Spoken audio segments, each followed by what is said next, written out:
Hello, everyone. Welcome to another exciting episode of Lebza Sax and Friends. And with me today, I am so honored to be having Tshepo Tsotetsi, but I want him to introduce himself to the Lebza Sax and Friends. Here's Mr. Tshepo. Thank you. Thank you for having me. Tshepo Tsotetsi, the Prefect of the Musics. And yeah, we're going to be talking all things music, all things personal, all things deep, dark secrets, hopefully.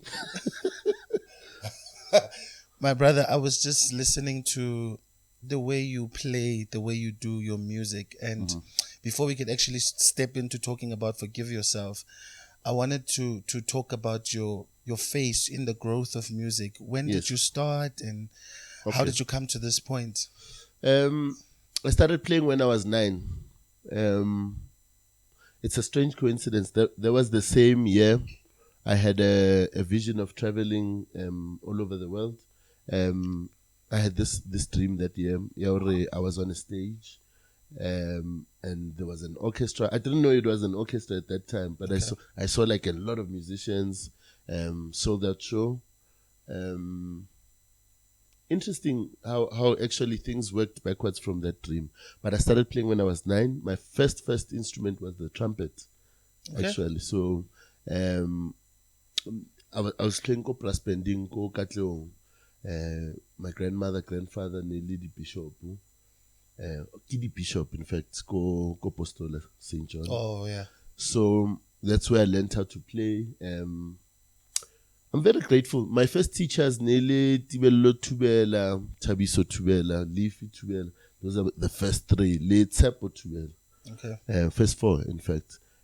So they taught me trumpet, alto horn, eventually euphonium, but Nixay Frostani quite a bit. I played tuba right into high school, believe it or not.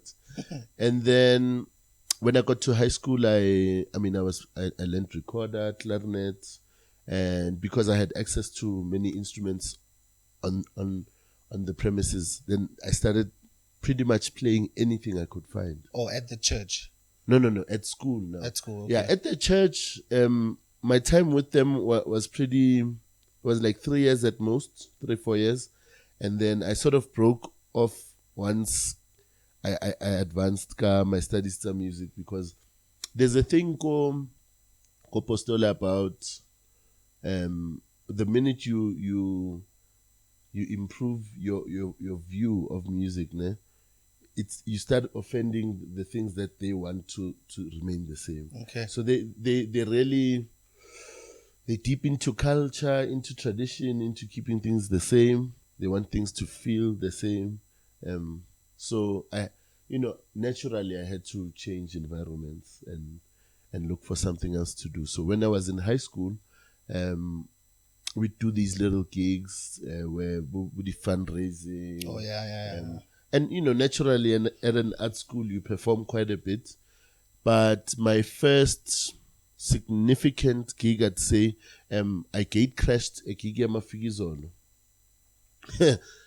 I'm sure my mother's gonna feel so weird about this, but I mean I did tell her, but it's just a funny story. So I met with her band at a bar, ne? And I had played Limachita before for a long time, a couple of years.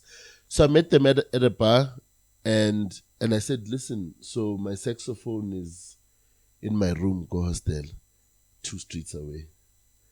I'll do this one for free. Let's rock. I know the music is sharp. I mean, it's something I've always done since I was a kid. Whoever I come across, I just learn their music, because you never know. Yeah, you never know. Yeah, you never know. Right. Literally, like a pianist could be late, and then you're there. That's your 15 minutes. That's your 15 minutes. So I met Limachita, and there we went. Kaludlala, my first gig, Le Mafikizolo at Back of the Moon. I don't know if you remember Back of the Moon. Yeah. Ages ago. And then from there, I started learning about how the professional gigs feel now, and what goes into just being ready for them. Then I started playing everybody. And now you had to transit from playing from fundraising to now this serious thing, playing for serious Yes, people. for sure. But in South Africa, it's very rare to, when you start playing when your 9 years old, but hana di toy. Yeah. Because it sure. doesn't happen just like that.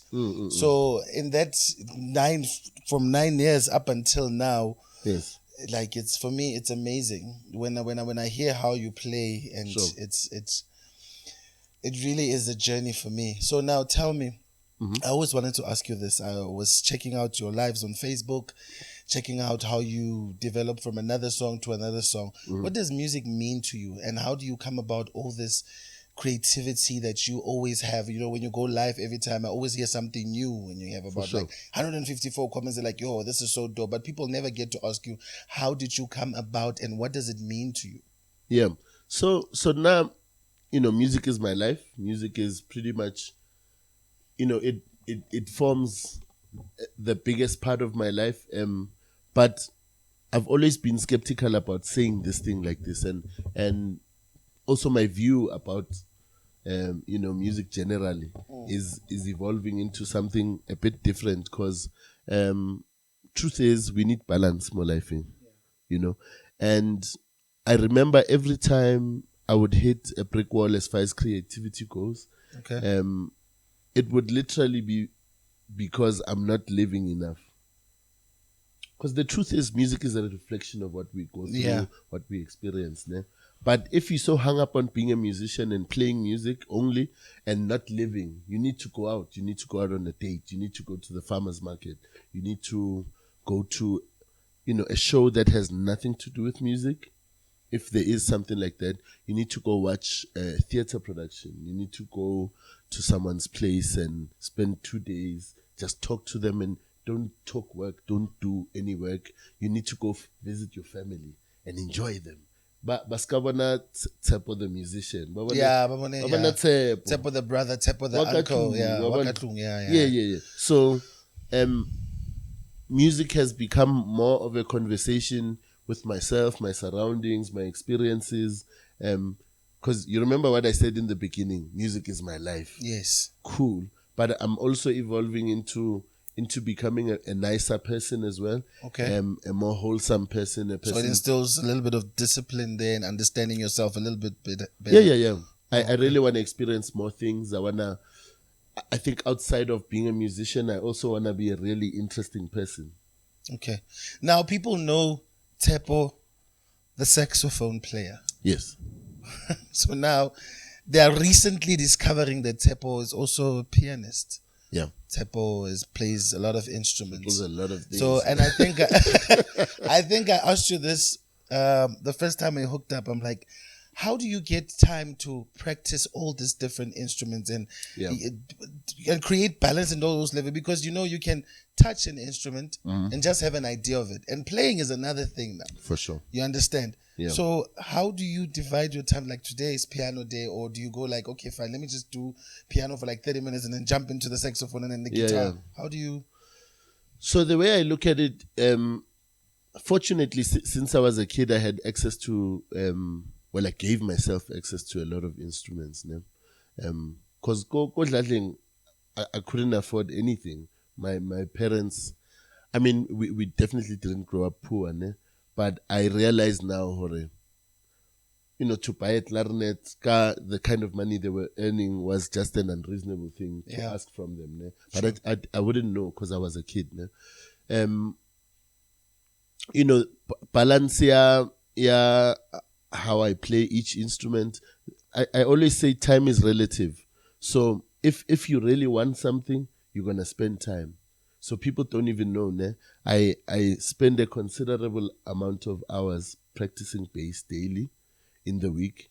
But I do this at night. So when I'm done with most of the other stuff, So, if you're good with managing time, things are really much easier than they seem. So I've got, 6 o'clock is horn time for me every day.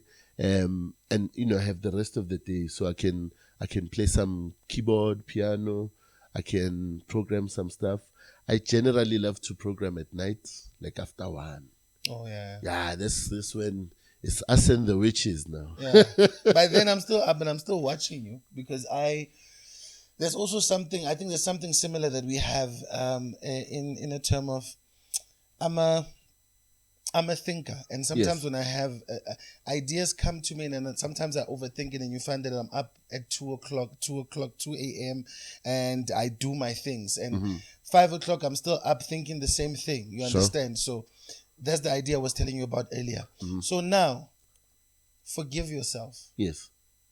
It's now your new album. That's the new album, yes. Tell me about Available Forgive on Yourself. all digital platforms. We'll get to that, but explain to me about Forgive Yourself. Sure. So, the idea of recording a solo piano album was always there, né?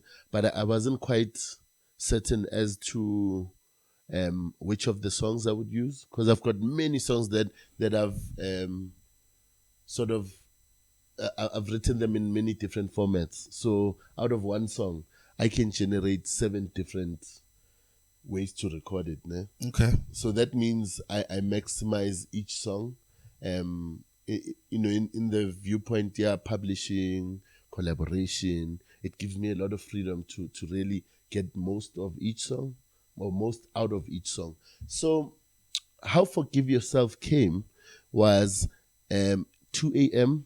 This is it 2 months ago? 2 or 3 months ago. Okay. 2 a.m. I was recording a series of short piano songs. Ne? So this I was putting into a folder for film. I was aiming for film, and then I uploaded this thing, Forgive Yourself, and the next day the response was like really generous. So people really liked it. And then immediately, so one guy, a sound engineer, he said, "Where can I find this song?" And in my mind, 2 things clicked. The first thing was, you can't find this anywhere because I literally just recorded this morning. Yeah, yeah. But my second, light bulb moment was, bro, you've got the attention of these people right now. Yeah, so you have to do something about it like now. So it's either it's good vibes or about cool, beautiful song, or you can give them the rest of the project, and you have their attention right now. Okay. Then I booked studio time. I did all of that. The day before I recorded, I started thinking about what all of these songs mean to me, and then I found a beautiful story that actually makes perfect sense when you think of Forgive Yourself. So I'm a big, I wouldn't say fanatic, but I'm big on mental health, and I believe in talking about anything mental health. So when I made the set list, I saw this this movement, Yahore. The first thing I had to do in COVID, for instance, was that I had to forgive myself for failing, because everybody felt like a failure, especially especially for something that we didn't cause ourselves. It happened to us, but we felt like failures because we weren't making money. Our careers were on a standstill, right? And we really didn't know what to do, and we were feeling pretty crap about our lives. But the first thing I thought, Karam, forgive yourself for being a failure, supposedly. Forgive yourself for being broke, for being broken, for being literally at the bottom of the bottom. Let's start by saying, Rewele, and this is what it is. Yeah. I forgave myself, Karantwana. Hard luck, this is what it is. The second thing was I had to make a plan of action. What do I do from this point onwards? How do I get myself out of this rut? And the beautiful thing is the process is hard, it's tricky, but it's rewarding, because if you really want to get out, you'll get out. Yeah. If you tell yourself, I don't need to get out of this I want to get out of this thing. This is not me. Yeah. I'm not moody. I'm not depressed. I'm not sad. I'm not someone who's attracted to not being okay. I love being okay. I love being happy. I love being excited about things. I love having this great energy coming out of me every single day. And that takes work. People know that you take an L, at some point, you know, you're going to have bad days. You're going to have bad mornings. You're going to have that business transaction that went south, that relationship that fails, a relationship that you really believed in. Suddenly you don't have that anymore. It hurts, but it's part of life, and you must accept and forgive yourself for feeling like that. It's okay. So that's what you're trying to say in this album, actually. Yeah. So all the songs, they complement actually the thing, forgive yourself. All the songs, they speak the same story. Yes. And it's Wow. a process of letting go of all of the pain, the anguish, the anxiety, the depression. And at the end, the last song I chose was It Is Well. Okay. Because we've come to, that's why I was telling you, Hore, when you start working on yourself, you have a goal again. And at the end of it all, you must be okay. So it is well. So just out of I just want to know, we're talking about time. Yes. Are you in a relationship? No. Currently, I'm very single. You're very single now. Yeah, I'm very single. So, so that's where you get all this time to say, because I'm sitting here thinking that this man is talking about 2 hours for this, 4 hours for this, and then an hour for this. I'm like, where's the girl time in that whole, you know? You know, strangely, I used to do even more when I was in a relationship. I found time. I found a way around it. Okay. Bro, my girlfriend used to religiously sleep at around 9:30. Okay. 9:30, I rocked full steam ahead. In the studio.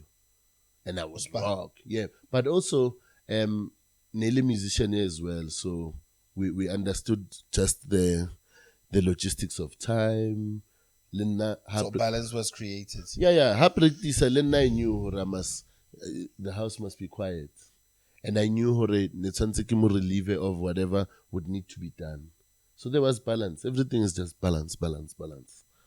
Yeah, man. So now the quality that I was actually trying to analyze in the whole forgive yourself. Okay, I was watching your live stream when you were doing it, and I saw the kind of ambience you have behind you, and the people are actually in support of who Tshepo is and how Tshepo has dominated in their musicality also, and the influence that you've done in the music industry, jazz in particular, to all the jazz cats, because even last week when we were at a show, attending a show, people were focusing on the band, but they're all like, yeah, we're waiting for Tshepo to play. This guy always surprises us. But how do you, when you receive people like that, do you leave them with inspiring words saying, no, this is what I do? Do you become honest with them, or you just push them away and be like, I did my own thing, do your own thing? Or you just... You know, I think whether or not you inspire people is one thing. Generally, the way I was raised is to be be a nice person. You know, so if someone wants to learn something from you and you've got a bit of time, show them something. You know, the truth is, over time we must be generous with our time, especially for people that might learn something from us. I believe in. I'm a big believer in sharing information. I think knowledge is not supposed to be possessed by one person ever. If you know something, if you can get that information into 10 people's hands, you've done something good for the day. And it would change the way things actually operate, because now information is exchanged. How did we know stuff? Someone taught us. How did we realize things? Somebody was there making things available, you know. Sharp, we hard workers, we do a great deal of like research, work, whatever. But the truth is, somebody put us on. So we need to be the somebody to somebody. It's true. It's very easy. It's easier than we think. Okay. So now what is the project is out, the album is out. Yes. And it's out on all digital stores, right? All digital platforms. All digital platforms. So it's fine. How do you plan to reach the rest of the world to forgive yourself? Because, you know, we were talking something earlier about when a number of people hear what you're about. Yes. How are we planning to get it out to the world? What is the plan of Forgive Yourself album going forward? Yes. So the way I thought of my album was like 6 different ways to use the music. One of which is I'm definitely going to be doing a whole lot of traveling. Okay. it's gonna be great because out of the touring and all of that, I'm gonna become a better musician. But also, I'm gonna meet a lot of people, and you know, my thing about music is that it must touch people as you go. It's definitely not for me, you know. The beginning process is me. It's me recording. It's me making sure that the thing goes out. But after that, people need to get the music, man. You know, many people still need to forgive themselves, and I'm then entrusted with this to usher them into that. So I need to travel a lot, and also I want to license this music to death. Okay. I want to license this music, wanna,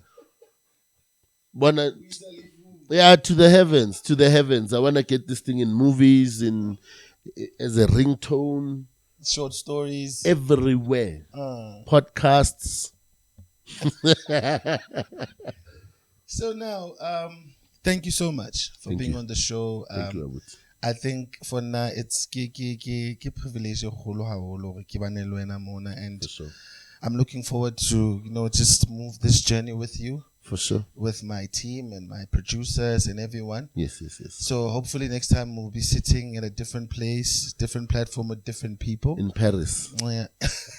Yeah. I want to be in Paris soon. Definitely. At a coffee shop. Yeah. Yeah. You know? Yeah. Thank you so much, Tshepo. Thank you so much. Thank you so much, Lebza Sax and friends. Please make sure that you subscribe on YouTube and catch us on all social media platforms. Lebza Sax and friends today with Tshepo Tsotetsi. Thank you so much. Thank you. Yeah, That's it. Whew.